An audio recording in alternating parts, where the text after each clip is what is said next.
शंकराचार्य मध्यमाम् अस्मदाचार्य पर्यन्तां वन्दे गुरु परंपराम्।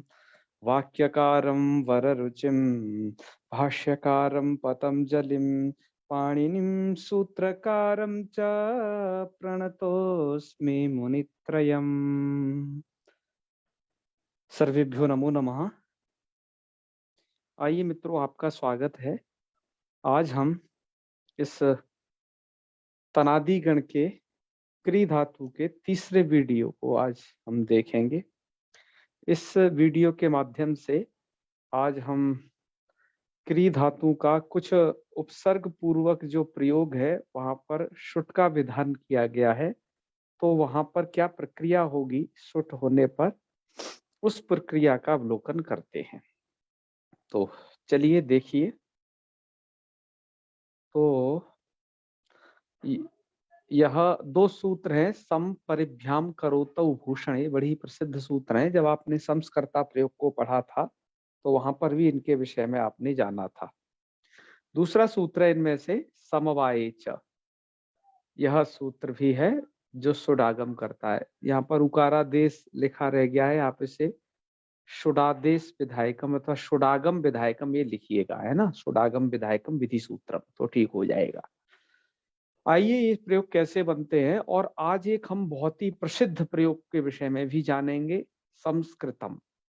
यह प्रयोग कैसे बनता है, संस्कृतम शब्द की सिद्धि कैसे होगी और इसके कितने रूप बनेंगे, जो कि लेखन में आपको एक ही तरीके का दिखाई देता है। तो इस सभी तरीके को आज हम जानेंगे। तो ठीक है, आप मुझे सत्यम जी सुन पा रहे हैं? रायचरण जी, राजेश जी, महादेव। चलिए, प्रणाम। महादेव महादेव। तो यहाँ से देखिए, अब सम प्लस करोति हम सबसे पहले क्री धातु के योग में देखते हैं। ऐसी स्थिति होने पर भूषणे, भूषण अर्थ में इसको करते हैं हम, सम परिभ्याम करोतौ भूषणे, अर्थात सूत्र का अर्थ देखिए, सम, दोनों सूत्रों को एक साथ अर्थ किया है, ठीक है ना। देखो, पहले सूत्र का अर्थ कहाँ तक है, यहाँ तक, एक लाइन तक, सम परिपूर्वस्य करोते है सुट स्यात् भूषणे, अर्थात सम और परि उपसर्ग पूर्वक क्री धातु से शुट होता है भूषणे, अर्थात सजाने अर्थ में। और फिर वही दोहरा लेना, और सम परिपूर्वस्य करोते सुट स्यात् संघाते, चारते, संघात अर्थ में। तो ऐसे करके समवाये च, समवाय का अर्थ किया गया है संघाते, ठीक है, हाँ, ये ना भूलना। तो ये दो अर्थ हैं आपके, भूषण अर्थ और समवाय अर्थ। आइए सबसे पहले हम भूषण अर्थ में, सम उपसर्ग पूर्वक क्री धातु उधर है और भूषण अर्थ में हमें शुट करना है, अर्थात सजाने अर्थ में। तो देखिए क्या है, सम करोति, शुट कर दिया तो सम शुट करोति, शुट का सा बचता है, और जो माँ है उसको समह सुटी करके माँ को हो जाएगा रू, और रू का बचेगा र। आपने यदि संस्कृता प्रयोग पढ़ा है बिल्कुल वैसा ही है। तो यहाँ पर स्थिति हो जाएगी सर स करोति, समासोटी लगा दिया। अब आप रू से पूर्व वर्ण को, जो आपका ये सा में रा है वो रू का रा है, रू से पूर्व वर्ण को एक बार में आप अनुस्वार करेंगे, एक बार में अनुनासिक करेंगे। अत्ता अनुनासिक से पूर्व से तू वा अनुनासिकात् परो अनुस्वार, ये सूत्र आपको स्मरण होंगे, तो इनसे आप कर लेंगे। एक बार यहाँ अनुस्वार किए तो सा रस करोति, और अनुनासिक पक्ष में सा रस करोति। अब उसको रेफ को विसर्ग कर दीजिएगा तो सा करोति है। अब फिर संपुम का नाम सो वक्तव्य से इन विसर्गों को पुनः सकार कर देंगे। सकार करने पर स्थिति बनेगी संस्करोति और संस्करोति। तो एक रूप तो यही बन जाएगा, ठीक है, जिसमें दो सकार रहेंगे, ध्यान रखिएगा। एक सुट का सा है और एक माँ को जो रू हुआ था उसको विसर्ग और सा बना है, एक वो वाला है। तो पहले तो अनुस्वार अनुनासिक पक्ष वाले रूपों को देखिए, तो ये बनेंगे आपके संस्करोति और संस्करोति, दो सकार वाले रूप। फिर एक मत यहाँ पर ये है कि समोवा लोप में के, एक ये भाष्य वार्तिक है, ये सम के मकार का लोप करते हैं विकल्प से, लेकिन लोप भी रू प्रकरण का ही है। इसके कारण से रू से पूर्व वर्ण या लोप से पूर्व वर्ण जो है अकार, उसको एक पक्ष में फिर अनुनासिक और अनुस्वार होंगे, तो दो रूप और बन जाएंगे। तो संस्करोति असंस्करोति, ये दो रूप और बन जाएंगे। अब यहाँ पर कुल मिलाकर के रूप बन गए 4। मूल में तो एक ही दिया है, कौन सा? संस्करोति। कौन सा वाला दिया है? समोवा लोप में के इस पक्ष को लगा करके एक ही रूप दिया है, ठीक है। और अनुस्वार पक्ष वाला दिया है, अनुनासिक पक्ष वाले रूप इधर इन्होंने नहीं लिखे हैं। बात समझ में आ रही है ना पूरी? वैसे ये 4 रूप बनेंगे, मूल में एक दिया है, आप इसे पर इनको जाने रहेंगे अपनी। ये अर्थ क्या है, ठीक है ना? तो सबसे पहले जब दिया संस्करोति, तो इसका अर्थ दिया अलंकरोति इत्यर्थ, क्योंकि भूषण अर्थ है, सजाना अर्थ है, तो अलंकरोति इत्यर्थ, ऐसा अर्थ दिए हैं। चलिए, यह एक हो गया, समुपसर्ग पूर्वक हो गया, ठीक है। अब भूषण, अब परी का दिया नहीं था, तो परी का हमने लिख दिया है परी प्लस करोति, शुट कर दोगे परी शुट करोति, और परिनिविभ्य से वसित सयसि बुसह सोटस्तो स्वंजाम। इस सूत्र के द्वारा आप शत्व कर देंगे, अर्थात जो सुट का शाह है उसको मूर्धन्य कर देना, तो परिश करोति यह रूप बन जाएगा, ठीक है। मूल में नहीं दिया है, लेकिन क्योंकि सूत्र में वह है तो अतः हमने इसे उद्धृत कर दिया है। चलिए, तो परिष्करोति अर्थात उसका परिष्कार करता है, ठीक है। ये भी एक भी भूषण अर्थ है, मतलब और परिष्कृत करके उसे और सजा देता है, ये कहने का तात्पर्य है। अच्छा, दूसरा अर्थ कहा था इन्होंने समवाय च, अर्थात समवाय का अर्थ अभी बताया था समूह। समूह अर्थ में भी ये समुपसर्ग पूर्वक या परिपसर्ग पूर्वक क्री धातु से शुट का विधान किया गया है। तो वह रूप क्या बनेगा? संस्कुर्वन्ति। देखो, करोति बनाओ या कुर्वन्ति बनाओ, प्रक्रिया में कोई अंतर नहीं पड़ने वाला। समासुटी उधर भी लगेगा, और एक विसर्जनीय सम्मुखाना सोभक्ते समूहालोप में, सभी प्रक्रिया टोटल वहां पर होगी। तो वहां पर भी आप क्या रूप बनाएंगे? संस्कुर्वन्ति। 4 रूप भैया बना के देना इसी तरीके से, ठीक है, जैसे आपने संस्करोति के बनाए थे, वो भी वहां समझना। इसका अर्थ क्या होगा? अर्थ विशेष के लिए आपको ये जानना होगा। अर्थ होगा उसका संघी भवंत इत्यर्थ, ठीक है। बात आई समझ में राजेश जी? संघी भवंती इत्युक्ते एकत्री भवंती इत्यर्थ, यह इसका अर्थ होगा। तो यह दोनों सूत्रों का उदाहरण हो गया। अब कुछ एक अतिरिक्त बात और भी बता रहे हैं। कह रहे हैं कि समपूर्वस्य क्वचिद, अर्थात देखो, सम और परिउपसर्ग पूर्वक 2 उपसर्ग आपको बताए थे, तो अब क्री धातु से भूषण अर्थ में या संघात अर्थ में आप सुट कर देना चाहिए। लेकिन यहां पर अब कह रहे हैं कि समपूर्वक, केवल जब सम उपसर्ग पूर्व में हो तो क्वचिद अभूषणे पिशुट, अर्थात भूषण भिन्नार्थे भी क्वचित सुट भवती इत्यर्थ। कहीं कहीं पर भूषण से भिन्न अर्थ में भी सुट हो जाता है, ये नियम है।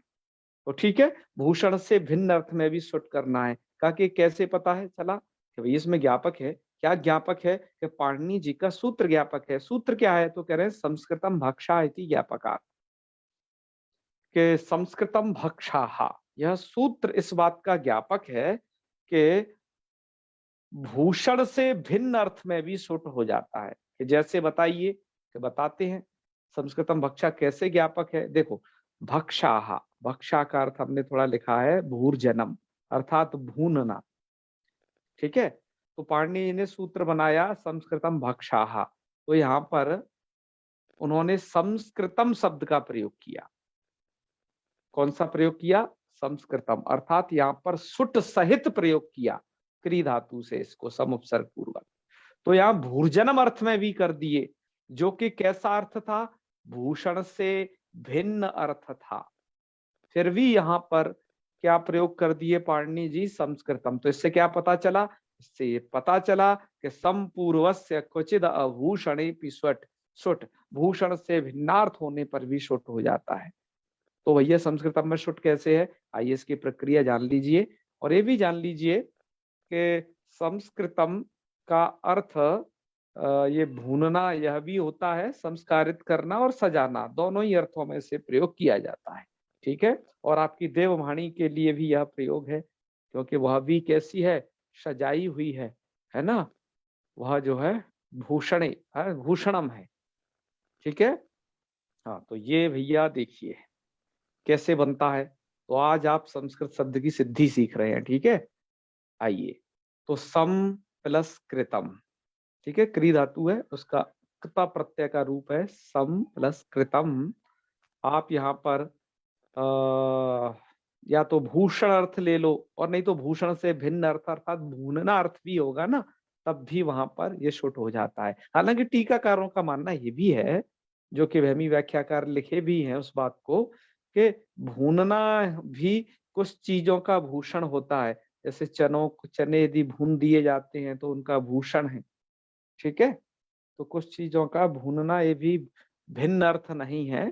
तो क्वचित आभूषणे पिसुट ये कहना कितना संगत है, ये देखा जाएगा उनके अनुसार, ऐसा वो मानते हैं। तो चलिए, शुट कर दोगे तो सम शुट कृतम, शुट का सा बचता है, और माँ को समह सुटी याद रखिएगा। जो यहाँ पर प्रक्रिया की है आपने संस्करोति में 4 रूप बनाए हैं, वैसी प्रक्रिया इधर करनी है। तो माँ को समसुटी से रू रुका बचेगा रहा, और एक बार में अनुस्वार कर दीजिए पहले, तो संस्कृतम अनुस्वार वाला पहले बना लेते हैं, उसको विसर्ग हो जाएगा, खर विसर्ग विसर्ग तो संस्कृतम, और उसको फिर आप क्या कर देना है, संपुम का नाम सो वक्तव्य, इससे विसर्गों को पुनः सकार कर दीजिएगा। तो संस्कृतम मतलब 2 सकार वाला रूप, संस्कृतम अनुस्वार पक्ष में, और एक है समोपवालोपमे के, सम के मकार का लोप होता है, तो उस पक्ष में ये रूप बन जाएगा संस्कृतम। ये 2 रूप इधर बन गए। और जो अनुनासिक पक्ष है आपका, तो वहां पर संस्कृतम ये वाला रहेगा ना, हमने कहाँ तक ले आए, यहाँ तक बना करके ले आए कि हमने संपुमकारण सो वक्तव्य लगा दिया। तो संस्कृतम, और भैया यहाँ पर भी आप एक तो 2 सकार वाला रूप बना लेना संस्कृतम, और एक जो है 1 सकार वाला अनुनासिक पक्ष में भी बनेगा संस्कृतम। इस तरीके से 4 रूप बनेंगे। अब आप इसमें से कौन सा प्रयोग करते हो ये आप जानते ही हैं। इन 4 में से आप एक ही प्रयोग कर रहे हो, वो ये है तीसरे नंबर का है, और वो कौन सा, अनुस्वार पक्ष वाला, समोवा लोक में के वाला। ठीक है जी। तो कितना देखो जोरदार चीज है। आप व्याकरण पढ़ रहे हैं, संस्कृत पढ़ रहे हैं, लेकिन संस्कृत की पूरा प्रकृति प्रत्यय का ज्ञान होना चाहिए, क्या संधि हुई है, कैसे क्या काम हुआ है, ये जानना आवश्यक था कि नहीं, बताइए प्रकाश जी। जी जी आपने भैया। बहुत सारी संधि पढ़ ली थी वहां तक, पिछले पढ़ ली थी, लेकिन ये चीज देखो छूट गई थी। इस चीज को हमने यहाँ बताया जब संस्कृतम भक्षायति ज्ञापकात कहने की बारी आई, क्योंकि यहाँ सुट हुआ है इसलिए। ठीक है। जी भैया। तो चलो, ये परम आवश्यक था कि 4 रूप बनेंगे, आपके संज्ञान में रहने चाहिए ना। आप भैया बढ़ के विद्वान अब हो, और तो आप इतनी बातें न जानोगे, तो कोई कह देगा कोई, या कुछ भी प्रयोग कर देगा, तो ये दिक्कत है। और सबसे बड़ी दिक्कत तो ये है कि जब मैं देखता हूँ कि कुछ लोगों को वो ये जानते हैं कि हम जो जानते हैं बस उतना ही सही है, और बाकी सब कुछ गलत है। ऐसे लोगों से मैं बहुत परेशान हूँ कि आपको जानकारी नहीं है। तो भाष्यकार क्या लिखते हैं कि जो प्रयोग का क्षेत्र है वो बहुत विशाल है। ठीक है ना। सप्तद्वीपा वसुमती, है ना, त्रयो वेदा सांगा सरहस्या, और पुराणानी धर्मशास्त्रम, इतना इतना सब कुछ लिखते हैं कि ये सब प्रयोग का विषय है। इनको देखे बिना ये कह देना कि नहीं ये शब्द प्रयोग नहीं होता, ये तो परम गलत है, तो उसको विचार कर लेना चाहिए। बहुत विशाल भैया है। भर्तृहरि ने भी कहा है, जी जी। ज्ञान लव दुर्विदग्धम ब्रह्मापि नरम न रंजयति। हाँ, ब्रह्मापि तब कहीं नरम पे न है शुरू में। रंजयति, सही कहा बिल्कुल। तो बड़ा अद्भुत मैं देखता हूँ लोगों को। चलो खैर, हमारी यह भैया एक जो, पूछना भी है थोड़ा सा। हाँ बताइए।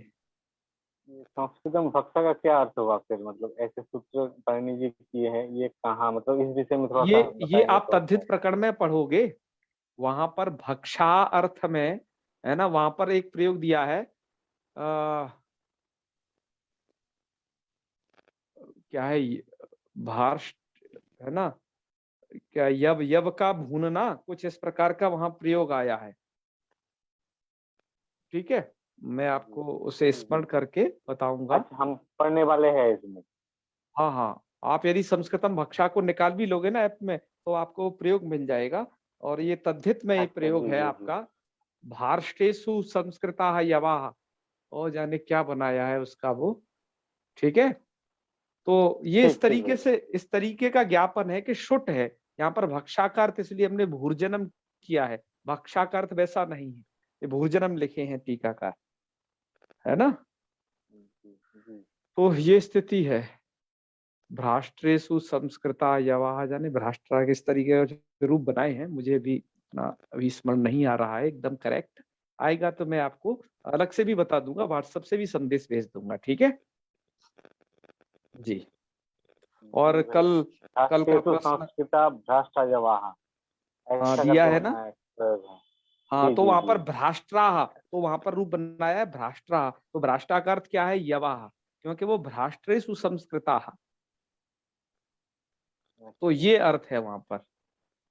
ठीक है, ठीक है भैया, अर्थात हम भ्राष्ट्र पढ़ने में वो वाले हैं। संस्कृत किए गए हैं।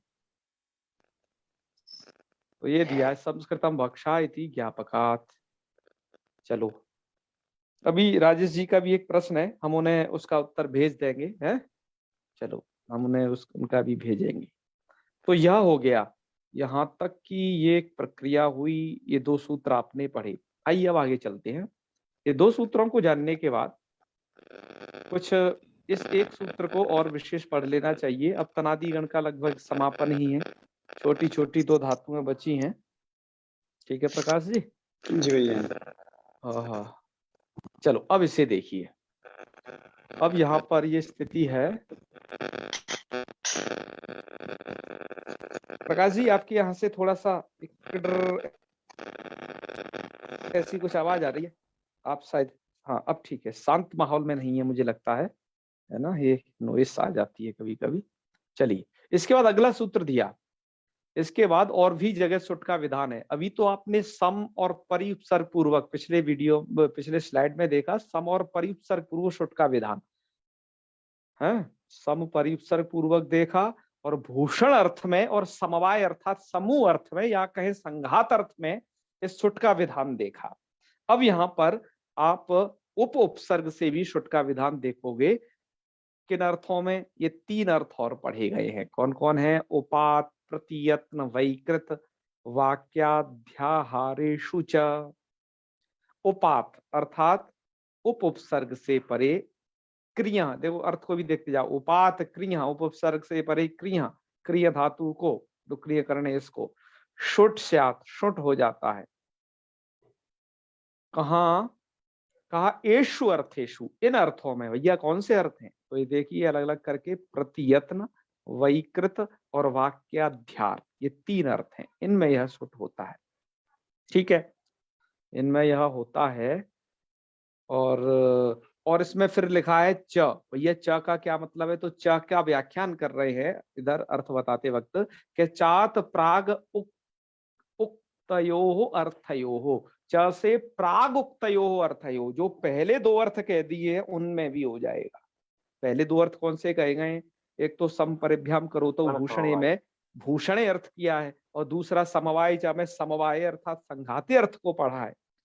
तो कुल मिलाकर के पांच अर्थ हो गए। तो उप उपसर्ग से जब क्री धातु रहेगी तो शुट हो जाएगा इन पांच अर्थों में। अब उदाहरण देख लीजिए एक एक के क्रमशः। यहाँ पर आपके इस लघु सिद्धांत कौमुदी में कुछ पाठ ऐसे लिखा हुआ था, देखो सबसे पहले था प्रतियत्नो गुणाधानम, फिर था विकृतमेव वैकृतम विकारः, और फिर था वाक्याध्यार आकांक्षितैक देश पूर्णम, ऐसा था। और उसके बाद ये ऐसे ही लिखे थे, उपस्कृता कन्या और उपस्कृता ब्राह्मणा, इसी तरीके से लिखे हैं ना सब, आप मिलाते भी जाइए अपने लघु सिद्धांत कौमुदी हो तो। उसके बाद लिखे थे इधर वाले, एधोदकस्य उपस्कृते और उपस्कृतम भुंगते और उपस्कृतम ब्रूते, ये था। किसी किसी मुझे प्रति में यहाँ पर एधोदकस्य उपस्करोति ऐसा भी पाठ मिला है मित्रों यहाँ पर।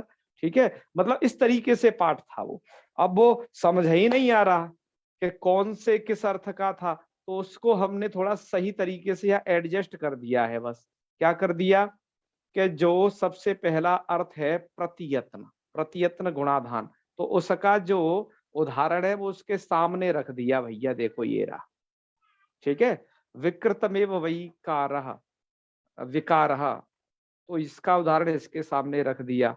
और उसके बाद जो है वाक्याध्यार का उदाहरण इसके सामने रख दिया।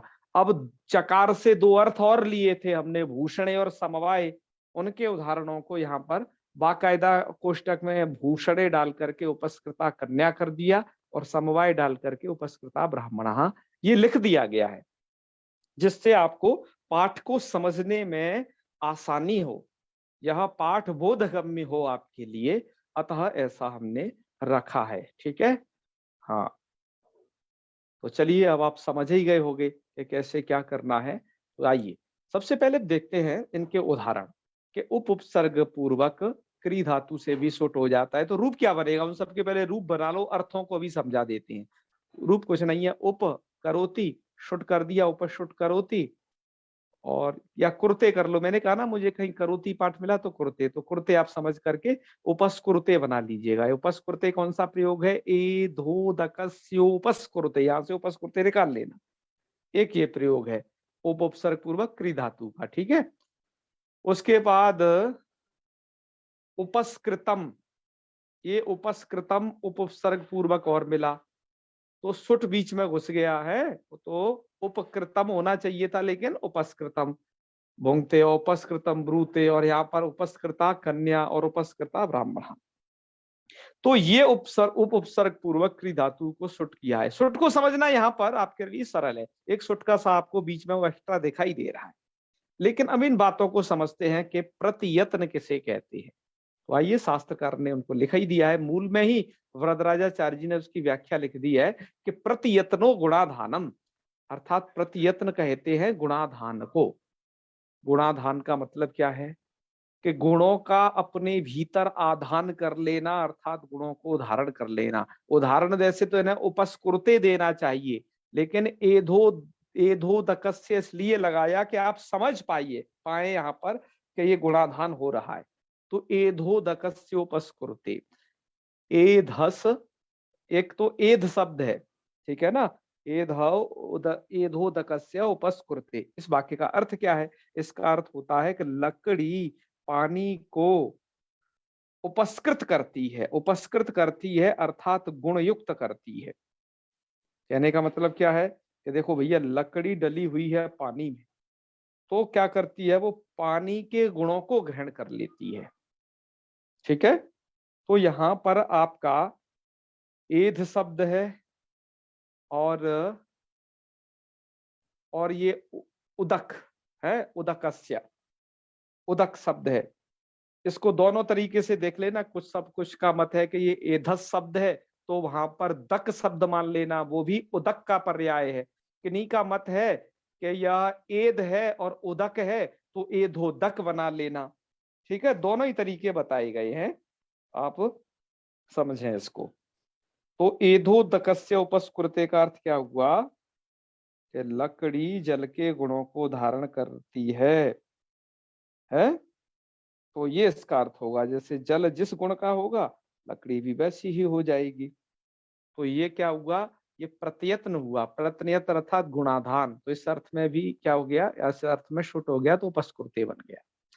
अब आइए दूसरा अर्थ देखिए, विकृतमेव वैकृतम विकारः, अच्छा विकृत को ही क्या कहेंगे, वैकृतम, विकृतमेव वैकृतम।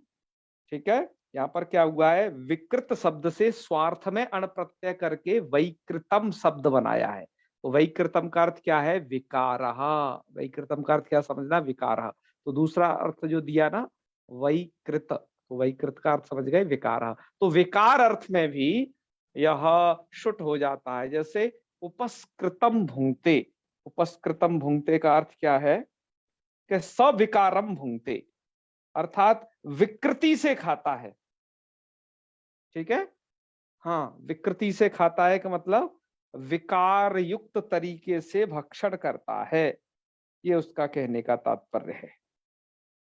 तो ठीक है, तो उपस्कृतम भुंक्ते विकार अर्थ में है ये। यहाँ पर विकृतम एवं वैकृतम है, इसको याद रखना। स्वार्थ में अण प्रत्यय है, जो भी स्वार्थिक अण प्रत्यय इत्यादि होंगे कृदंत वाले, उनको हम आपको आगे बताएंगे भी। स्वार्थिक प्रत्ययों का प्रकरण आएगा वाकायदा। उसके बाद तीसरा अर्थ था वाक्याध्यार। ये वाक्याधार किसे कहते हैं? तो वाक्याध्यार की व्याख्या की है कि आकांक्षितैक देश पूर्णम।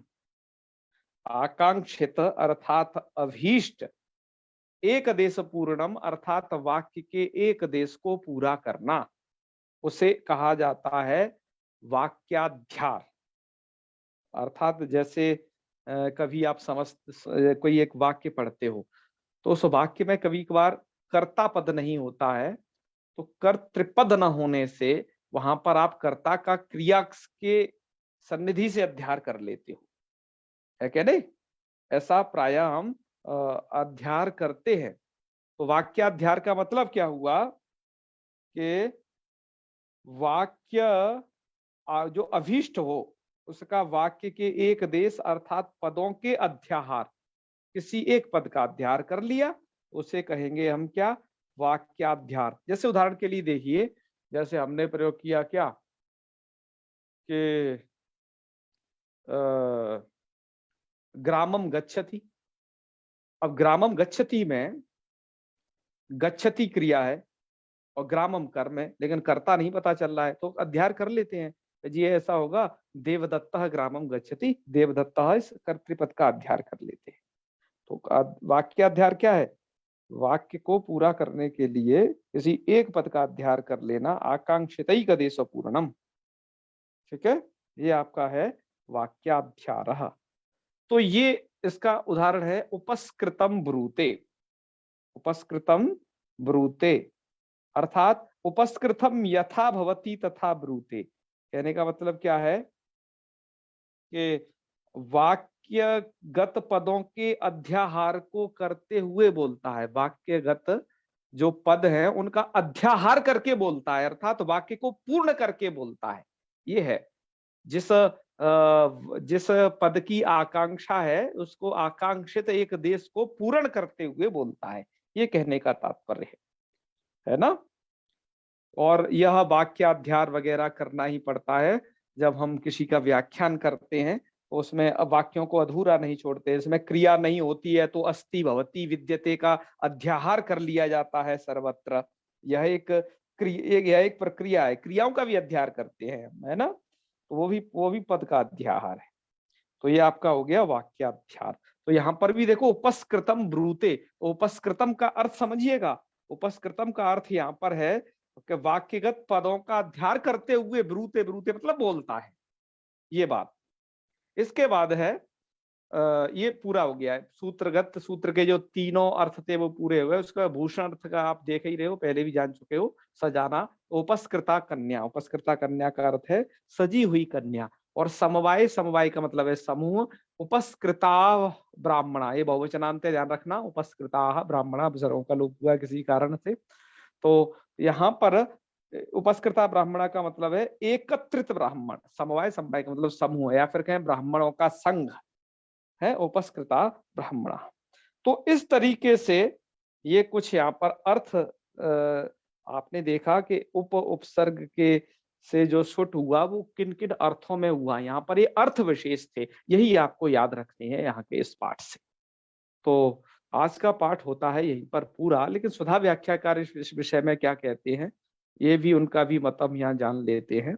उन्होंने यहाँ में ज्यादा कुछ नहीं लिखा है, हमने वो पाठ लगभग देख लिया है, फिर भी आपको दिखाना वो आवश्यक हम समझते हैं, अतः हमने उसका लिया हुआ स्क्रीनशॉट, आप भी उसे देख लें।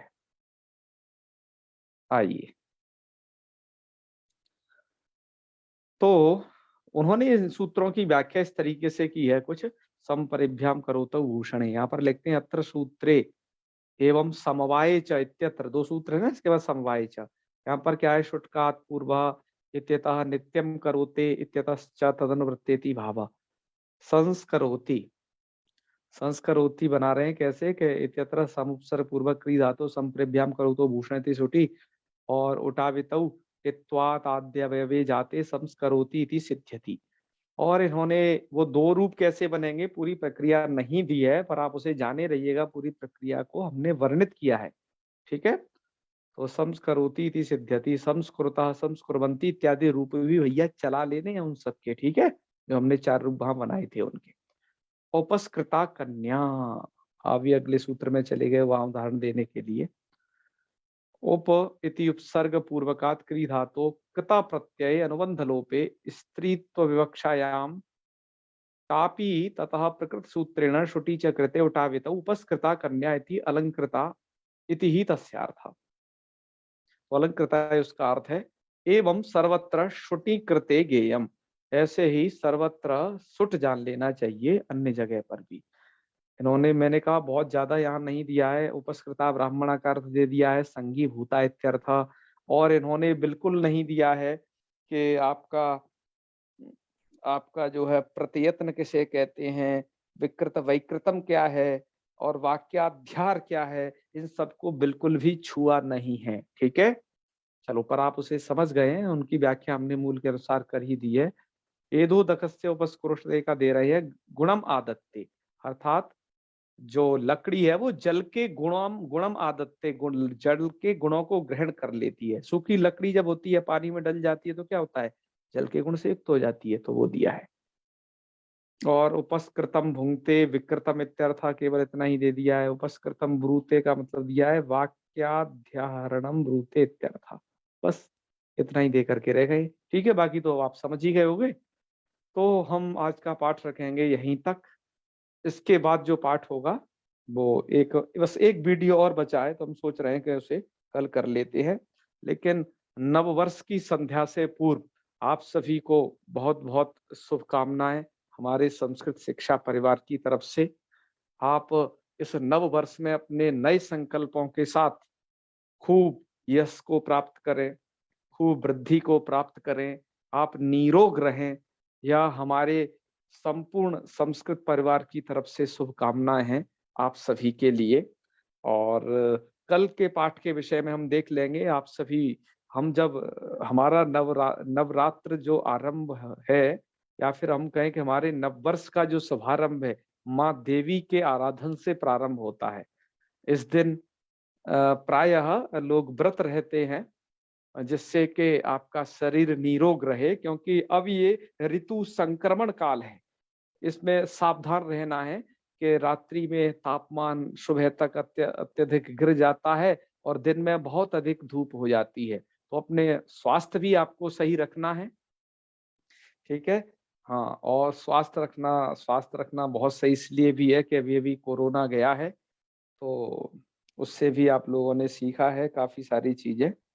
और आज परीक्षा पे चर्चा जो प्रोग्राम आया था, ठीक है, मोदी जी ने तालकटोरा स्टेडियम में दिल्ली में जो संबोधित किया है, उसमें भी काफी से संबंधित बातें कही हैं। तो चलिए, आप सभी को पुनः पुनः शुभकामनाएं। कल के पाठ के विषय में भी आपको सूचना करेंगे, क्योंकि 2 ही धातु मात्र बची हुई है। ठीक है, जी श्याम सुंदर जी क्या कह रहे हैं, बताएं। बड़े भैया प्रणाम। महादेव महादेव।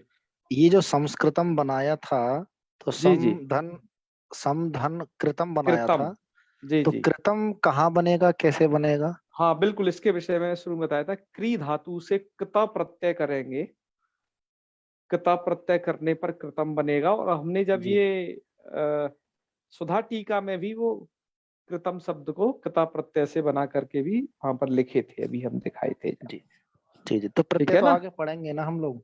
हाँ, कृत कृत प्रकृत, अभी जो प्रत्यय बच गए हैं, अभी आप केवल कितने प्रत्यय पढ़े हो पता है? अभी आप जी मित्रों मात्र 18 प्रत्ययों को पढ़ रहे हो विविध धातुओं से लगा करके।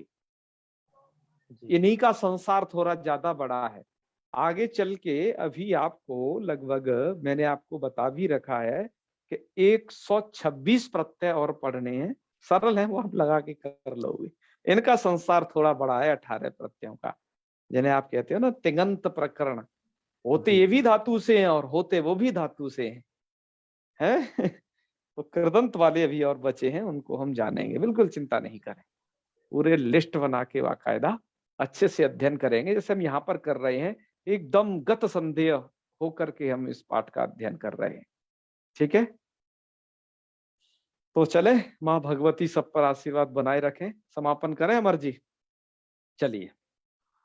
जी। ओम सर्वे भवन्तु सुखिनः, सर्वे सन्तु निरामयाः, सर्वे भद्राणि पश्यन्तु, मा कश्चित् दुःखभाग् भवेत्।